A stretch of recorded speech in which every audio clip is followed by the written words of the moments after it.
Kishanganj overbridge.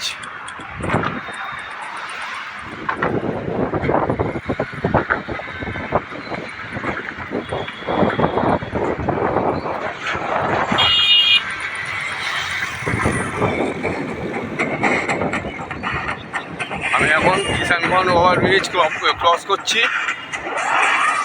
ঘড়িতে এখন 7:10।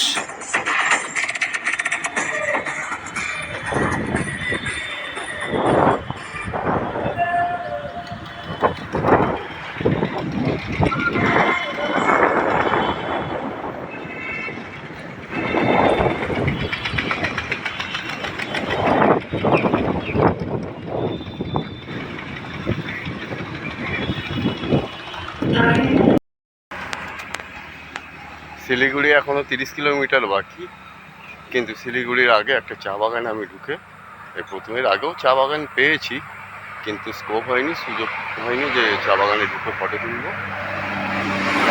আমার চা বাগানে ঢুকে ফটো তোলা, বিঘের পর বিঘে জমি, চা বাগান, একরের পর একর, বিঘে বললে ভুল হবে, একরের পর একর জমি চা বাগান করা আছে এখানে। চা বাগানের ভিতরে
শিলিগুড়ি থেকে 7 কিলোমিটার এগিয়ে দার্জিলিংয়ের পথে এই প্রথম টয় ট্রেন রেলওয়ে স্টেশন সুকনা। আশপাশে সুকনা গ্রাম, এই হচ্ছে সুকনা গ্রাম, আর এই স্টেশন সুকনা রেলওয়ে স্টেশন। এই সুকনা স্টেশনের পাশে বড় হনুমানজির মন্দির। জয় হনুমান, জয় বজরংবলী।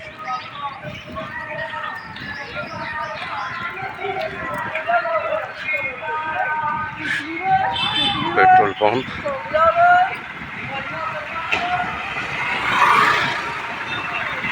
এই হচ্ছে সুকনা রেলওয়ে স্টেশন। বেরিয়ে এলাম। এবার গন্তব্য দার্জিলিংয়ের দিকে। টুকটুক করে দেখা যাক। আজকের গন্তব্য আছে কার্শিয়াং।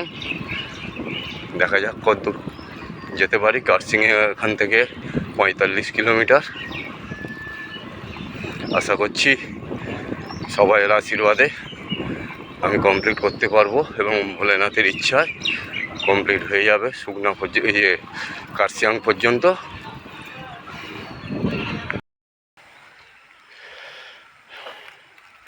শিলিগুড়ি থেকে শুরু করে এই সর্বপ্রথম ভিলেজ, প্রায় 12-14 কিলোমিটার দূরে রাংটাং ভিলেজ। এই গহন জঙ্গলের মধ্যে দিয়ে রাস্তা, এবং চড়াই রাস্তা, ক্রমশ চড়াই রাস্তা। আপনাদের 5 জনের আশীর্বাদে মোটামুটি সম্পূর্ণটাই চালিয়ে উঠতে পেরেছি। এই প্রথম রেস্টুরেন্ট দার্জিলিং যাওয়ার পথে। এটা রাংটাং ভিলেজের বাঁদিকে পড়ছে। ভিলেজটার নাম হচ্ছে কাফে কাম রেস্টুরেন্ট। এই আমার সাইকেল, আর আমার অবস্থা শোচনীয় বলতে শারীরিক দিক থেকে ঠিক আছি, কিন্তু ব্যাপার হচ্ছে গেঞ্জি টেঞ্জি সমস্ত কিছু ভিজে স্নান হয়ে গেছে। যেহেতু চড়াই রাস্তা টেনে উঠেছি তো পুরো একদম আপাদ মস্তক পর্যন্ত গেঞ্জি নেগড়ালে বোধহয় ঘাম বেরোবে, জল বেরোবে, সেই রকম অবস্থা। তবে সব কিছু মিলিয়ে খুব আনন্দ লাগছে। এবং সিনারির কথা তো বলতে লাগবে না। পাহাড় মানে যারা আছে সবাই জানে পাহাড়ের প্রকৃতি সম্পূর্ণ আলাদা। এখানে অক্সিজেন বলবো, এখানে গাছপালা ফুল সম্পূর্ণ আলাদা।